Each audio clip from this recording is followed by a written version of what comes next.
ಮಾಡ್ತಾ ಇದ್ದೇನೆ. ಆಶ್ಚರ್ಯ ನನಗಾದದ್ದು ಇಷ್ಟು ದಿವಸ ಭಾವನ ಮುಖ ನೋಡ್ಲಿಕ್ಕೆ ಈಗ ಒಮ್ಮೆಲೆ ಏನು ಭಾವ ಬಂದದ್ದು. ನೀನು ಅರ್ಥವಿಸಿಕೊಂಡಿರ್ಬಹುದು. ಅಂಗದ ಇಲ್ಲಿಯವರೆಗೆ ಬರಬೇಕು ಅಂತಿದ್ರೆ ಏನಾದ್ರೂ ಒಂದು ಕಾರ್ಯ ಆಗಲಿಕ್ಕೆ ಇದೆ ಅನ್ನುವ ಹಾಗೆ. ಬಾವಯ್ಯ, ಏನಿದು ವಿಪರ್ಯಾಸ ಉಂಡ ಮನೆಗೆ ಎರಡು ಬಗೆದ ಹಾಗಾಯ್ತಲ್ಲ. ಹೌದಾ? ಎಂತಹ ಕಾರ್ಯವನ್ನ ಮಾಡುವುದಕ್ಕೆ ನೀನು ಮುಂದಾಗಿದ್ದಿ ಅನ್ನುವ ಹಾಗೆ ಆಲೋಚಿಸಬೇಕಾಗ್ತದಲ್ಲ. ಶ್ರೀರಾಮಚಂದ್ರವ ಲೋಕದ ದೇವರು ಹೌದು, ನಮ್ಮ ದೇವರು ಹೌದು. ಆದರೆ ಈ ಹೊತ್ತಿಗೆ ನೀನೆಸಗಿದಂತಹ ಕಾರ್ಯದಲ್ಲಿ ಲೋಪವಾಗಿ ಹೋಯ್ತಲ್ಲ. ಶಕುಂತ ರಾಜ ಅವ ನಿನ್ನ ಬಳಿ ಇದ್ದಾನೆ ಅನ್ನುವಂತಹ ವಿಚಾರ ತಿಳಿದದ್ದು ನಾವು. ರಾಮನು ಅರಿತವನಿದ್ದ. ರಾಮನ ವಿರೋಧವನ್ನು ಕಟ್ಟಿಕೊಂಡಂತಹ ಶಕುಂತ ರಾಜನಿಗೆ ಆಶ್ರಯವನ್ನ ನೀನು ಕೊಡ್ತೀಯ ಅನ್ನುವ ಹಾಗಿದ್ರೆ ಸರಿಯೇ ಹೇಳು. ಓ ದೂರದಲ್ಲಿ ನೋಡಂತೆ ಸಕಲ ಕಪ್ಪಿ ಸೇನೆಯು ರಾಮದೇವರ ಜೊತೆಗೂಡಿಕೊಂಡು ನಿನ್ನ ವೈರತ್ವವನ್ನು ಕಟ್ಟಿಕೊಂಡು ನಿನ್ನ ಬಳಿ ಬರುವವರಿದ್ದಾರೆ. ನಾನು ಯಾವತ್ತಿದ್ದು ರಾಮನಿಗೂ ಹನುಮನಿಗೆ ಏನೋ ಒಂದು ವಿವಾದ ಇದ್ದಿದೆ. ಹನುಮನನ್ನು ಬಿಟ್ಟಾಕುವುದು ಎಷ್ಟು ಸರಿ, ಎಷ್ಟಾದ್ರೂ ನಮ್ಮ ಭಾವ. ಆದ್ದರಿಂದ ಅವನ ಸಹಾಯಕ್ಕೆ ನಾವೆಲ್ಲ ಇದ್ದೇವೆ ಎಂದು ನೀವು ಬಂದದ್ದು ಹಾಗಲ್ವಾ? ವಿರೋಧ ಕಟ್ಟಿಕೊಂಡದ್ದು ನಿನ್ನಲ್ಲಿ ಅಲ್ಲ. ಹಾಗಿದ್ರು ಶಕುಂತ ಭೂಪತಿಯೊಂದಿಗೆ ವಿರೋಧ, ಆದರೆ ಅವನಿಗೆ ಪ್ರೋತ್ಸಾಹವೂ ಅವನಿಗೆ ಸಹಕಾರ. ಅವನನ್ನು ರಕ್ಷಿಸುವುದು ನನ್ನ ಹೊಣೆ. ಇದು ತಪ್ಪು ಅನ್ನುವ ಹಾಗೆ. ಈಗ ನನಗೆ ಸಹಾಯಕ್ಕೆ ಬಂದದ್ದಲ್ಲ. ಖಂಡಿತವಾಗಿಯೂ ಅಲ್ಲ, ಸಹಾಯಕ್ಕೆ ಬಂದದ್ದಲ್ಲ. ನಿನ್ನ ಬಳಿ ಇರುವಂತಹ ಶಕುಂತ ರಾಜನನ್ನ ಬಿಟ್ಟು ಕೊಟ್ಟು ರಾಮನ ಕೃಪೆಗೆ ಪಾತ್ರರಾಗಬೇಕು ವಿನಃ ವೈರತ್ವವನ್ನು ಕಟ್ಟಿಕೊಳ್ಳಬಾರದು. ಹಾಗಾಗಿ ಒಂದು ಮಾತು, ನನ್ನ ಮೇಲೆ ಆಕ್ರಮಣ ಮಾಡುವುದಕ್ಕಾಗಿ ರಾಮದೇವರ ದಂಡೇ ಈ ಕಡೆಗೆ ಬಂದಿದೆ. ನೀವೆಲ್ಲ ರಾಮಪಾಳೆಯವರು ಸೇರಿ ಇಲ್ಲಿಗೆ ಬಂದಿದ್ದೀರಿ. ನಿಜ. ಅಂತರ ಮಧ್ಯದಿಂದ ನೀರಿಗೆ ಬಂದದ್ದು ಶಕುಂತ ರಾಜನನ್ನ ಬಿಟ್ಟು ಕೊಟ್ಟು ರಾಮನಿಗೆ ಒಪ್ಪಿಸಿ ರಾಮನ ವಿರೋಧದಿಂದ ಮುಕ್ತರಾಗಬೇಕು. ಏನು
ಸಂಬಂಧದ ಬೆಸುಗೆಯನ್ನು ಗಟ್ಟಿಯಾಗಿಸುವ ಉದ್ದೇಶಕ್ಕಾಗಿ ಬಂದವನು. ಹಾಗೆ ಬರಬೇಕು ಅನ್ನೋ ನಿರೀಕ್ಷೆಯಿಂದ ಕೇಳಿದ್ದವು. ನಿನ್ನ ಆಗಮನದ ಹಿನ್ನೆಲೆಯಲ್ಲಿರುವ ಉದ್ದೇಶ ಯಾವುದು? ನಮಗೊಂದು ಆತ್ಮೀಯತೆ, ನಮಗೊಂದು ಅನನ್ಯತೆ, ನಮಗೊಂದು ಅನ್ಯೋನ್ಯತೆ, ಇದೆಲ್ಲ ಒದಗಬೇಕು ಅಂತಾದ್ರೆ ಯಾವಾಗ ನಮ್ಮ ಅನುಕೂಲಕ್ಕೆ ನೀವು ಒದಗಿ ಬಂದ್ರೆ, ಅಲ್ಲದಿದ್ರೆ ಬಾಬನಂಟ ಅನ್ನುವ ಸಲುಗೆ ಅಂತದ್ದು. ಈಗ ರಾಮಪಾಳಯದಿಂದ ಬಂದದ್ದು ನಿಜ. ನೀನೇ ತಿಳಿದಿದ್ದಿ ರಾಮನನ್ನ ಮೇಲೆ ಆಕ್ರಮಣವನ್ನು ಮಾಡುವ ಉದ್ದೇಶಕ್ಕಾಗಿ ಬಂದಿದ್ದಾನೆ. ನಿಜ. ಅವನನ್ನು ಅನುಸರಿಸಿಕೊಂಡು ನೀವೆಲ್ಲ ಬಂದಿದ್ದೀರಿ. ಖಂಡಿತ ಯುದ್ಧವನ್ನು ನಡೆಯುತ್ತದೆ. ಈ ನಿರ್ಣಯದಿಂದ ಹೊರಟು ಬಂದದ್ದು. ಯುದ್ಧ ನಡೆಯುವುದಕ್ಕೆ ಕಾರಣ ಸ್ಥಾನದಲ್ಲಿರುವುದು ಸಿಂಧು ನೃಪತಿಯಾದಂತಹ ಶಕುಂತ. ನಿಜ.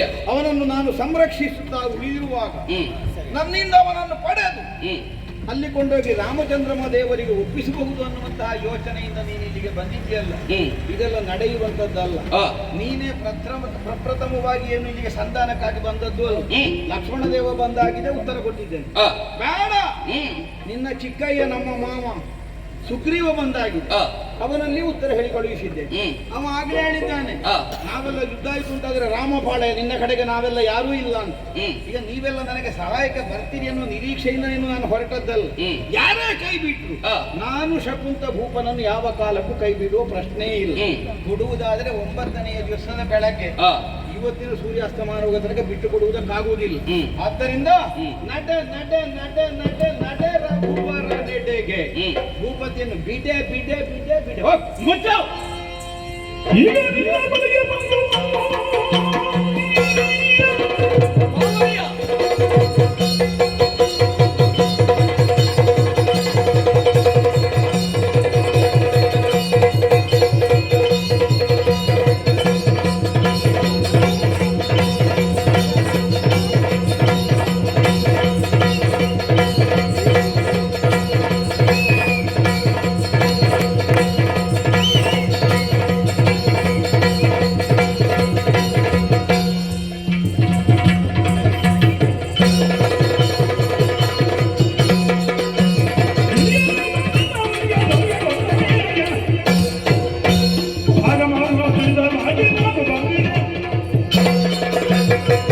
ಬಾಬಯ್ಯ ಅನ್ನುವಂತಹ ತಾತ್ಸಾರದಿಂದ ನೀತಿಯ ಮಾತುಗಳನ್ನ ಆಡಿದೆ ಎಂತಾದ್ರೆ ನಿನಗೆ ರಾಮನಿಗಿಂತ ಹೆಚ್ಚಾಗಿ ಆ ಶಕುಂತ ಭೂಪತಿಯ ಮೇಲೆ ಅನ್ನುವ ಹಾಗಿದ್ರೆ ನೀನು ರಾಮನ ವಿರೋಧವನ್ನು ಕಟ್ಟಿಕೊಳ್ತಿ. ಸರಿ, ಅಲ್ಲಿಯವರೆಗೆ ಮುಂದುವರಿಬೇಕು ಅನ್ನುವ ಹಾಗಿದ್ರೆ ನಿನ್ನ ಭಾವಯ್ಯನಾದಂತಹ ಈ ಅಂಗದರನ್ನ ಎದುರಿಸುವಂತಹ ಸಾಮರ್ಥ್ಯ ನಿನ್ನಲ್ಲಿ ಉಂಟು ಅನ್ನುವ ಹಾಗಿದ್ರೆ ಮೊದಲು ನನ್ನೊಂದಿಗೆ ಹೋರಾಟ ಮಾಡಬೇಕು, ಬಳಿಕ ರಾಮನಲ್ಲಿಗೆ ಮುಟ್ಟಬೇಕು. ಆಯ್ಕೆ ನಿನ್ನದು ಯಾವುದು? ಬಾಬಾ ಆವತ್ತೊಮ್ಮೆ ಲಂಕೆಯಲ್ಲಿ ನಿನ್ನನ್ನು ಸಂಧಾನಕ್ಕಾಗಿ ಸ್ವಾಮಿ ಕಳುಹಿಸಿದ. ಸ್ವಾಮಿ ಅಂದ್ರೆ ಸುಗ್ರೀವ ಕಳುಹಿಸಿದ್ದ. ಸಂಧಾನ ಕೋರುವನ ಅಟ್ಟಿ ಅಲ್ವಾ, ಅಲ್ಲಿ ನಿನ್ನನ್ನು ಸಂಧಾನಕ್ಕೆ ಕಳುಹಿಸಿದ್ದ. ಹೋದಲ್ಲಿ ಸಂಧಾನ ಪೂರ್ತಿ ಮಾಡ್ಲಿಕ್ಕೆ ನಿನಗೆ ಪೆಟ್ಟು ಬಿಡುವಾಗ ನಾನೇ ಬಂದದ್ದಲ್ಲಿ. ಇವತ್ತಿಗೆ ನಿನಗೆ ನಾನೇ ಹೊಡಿವಾಗ ಯಾರು ಹೋದ ಕುಡಿತ ನಿನ್ನ ಕಿವಿ ಹಿಡಿದು ಎಸೆದ್ರೆ ಸೇನೆಯ ಮಧ್ಯಕೋರಿ ಬೀಳ್ಬೇಕು.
ವೈರತ್ವವನ್ನು ಕಟ್ಟಿಕೊಳ್ಳುವುದಕ್ಕಾಗಿ ಮುಂದಾಗುತ್ತಾ ಇದ್ದೀಯ.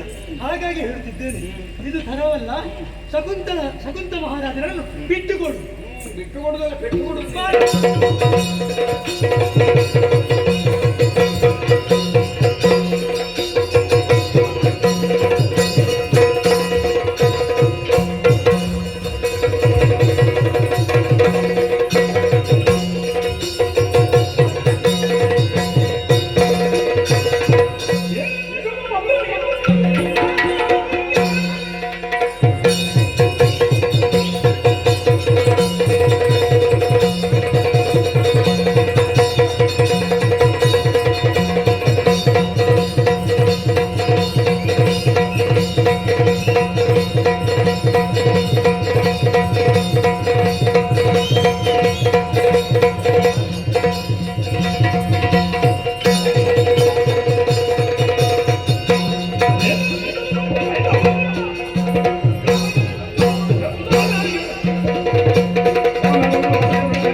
ಸೇವಕನಾದಂತಹ ನೀನು ಈ ಸಮಯದಲ್ಲಿ ಅವನ ವಿರೋಧಿಯಾದಂತಹ ಶಕುಂತ ರಾಜನನ್ನು ನಿನ್ನ ಬಳಿಯಲ್ಲಿ ಇರಿಸಿಕೊಂಡಿದ್ದೀಯ. ಅವನನ್ನು ಪ್ರಭು ಶ್ರೀರಾಮಚಂದ್ರನ ಪಾದಕ್ಕೊಪ್ಪಿಸಿದರೆ ನಿನಗೊಂದು ಒಳಿತು. ಅದನ್ನು ಬಿಟ್ಟು ಮುಂದುವರಿದು ಬಂದೆ ಅಂತಾದರೆ ಈ ನನ್ನನ ಪರಾಕ್ರಮದಿಂದ ತೋರ್ಪಡಿಸಬೇಕಾಗ್ತದೆ. ನಿರ್ಣಯಕ್ಕೆ ಬಂದಿದ್ದೇನೆ, ನನ್ನ ಮುಂಭಾಗಕ್ಕೆ ಬಂದವರನ್ನೆಲ್ಲ ರಾಮನ ಪಾದ ಮೂಲಕ ಒಪ್ಪಿಸುವುದು. ನೀನು ಹೋಗುತ್ತೀಯಾ, ಒಪ್ಪಿಸ್ಬೇಕಾ? ಬಾಗುಂದೆ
ವಿರೋಧಿಯನ್ನು ರಕ್ಷಿಸುವುದಕ್ಕಾಗಿ ಹೋಗಿ ರಾಮನೊಂದಿಗೆ ಹಗೆಯನ್ನು ಕಟ್ಟಿಕೊಳ್ಳುತ್ತಿದ್ಯ. ಇದು ನಿನ್ನಾಗೆ ಸಾಮವಲ್ಲ, ಬಿಟ್ಟು ಬಿಡು. ಮಾವಯ್ಯನ ಹತ್ರ ಮೊನ್ನೆ ಹೇಳಿದ್ದೇನೆ ನಾನು. ಏನು? 8ನೇ ದಿವಸದ ಸೂರ್ಯಾಸ್ತಮನ ಆಗದೆ ಕಟ್ಟಿಕೊಂಡಂತಹ ಭೂಪತಿಯನ್ನು ಬಿಟ್ಟು ಕೊಡುವುದಕ್ಕಾಗುವುದಿಲ್ಲ ಅಂತ. ಓಹೋ, ಅದಕ್ಕಿಂತ ಮೊದಲು ಬಂದ ಗಿಡಕ್ಕೆ ಪೆಟ್ಟೆ ಕೊಡು. ನೋಡುವ ಯಾರಿಗೆ.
ಮುಖದಲ್ಲಿ ರಾವಣ ಬಂಟ ಹಣಮಂತೆ ಎನ್ನುವಂತಹ ಖ್ಯಾತಿಯನ್ನು ನಗಲ್ತೆಯನ್ನು ಪಡೆದವ ನೀನಾಗಿದ್ದಿ. ಇನ್ನು ರಾಮನ ಸೇವೆಗೆ ಹಿಂದೆ ಹೋಗ್ತಾ ಸರಿತಾ ಇದ್ದಿ. ಯಾಕೆ ಗೊತ್ತಾ? ನೀನು ಮಾಡುವಂತಹ ಕೃತ್ಯ ನಿನ್ನನ್ನು ದೂರ ತಳ್ಳುತ್ತಾ ಎಂಬುದು ಸತ್ಯ. ಆದ್ರೆ ಹೇಳ್ತಾ ಇದ್ದೇನೆ, ಆ ಭೂಪಾಲನ್ನು ಬಿಟ್ಟುಕೊಟ್ಟರೆ ಒಳ್ಳೆಯದು. ರಾಮನ ಚರಣಕ್ಕೆ ಶರಣಾಗು. ರಾಮದೇವರನ್ನು ನೆನೆಸಿ ಲಕ್ಷ್ಮಣ ದೇವರಿಗೆ 2 ಕೊಡಬೇಕು ಅಂತಿದ್ದೆ.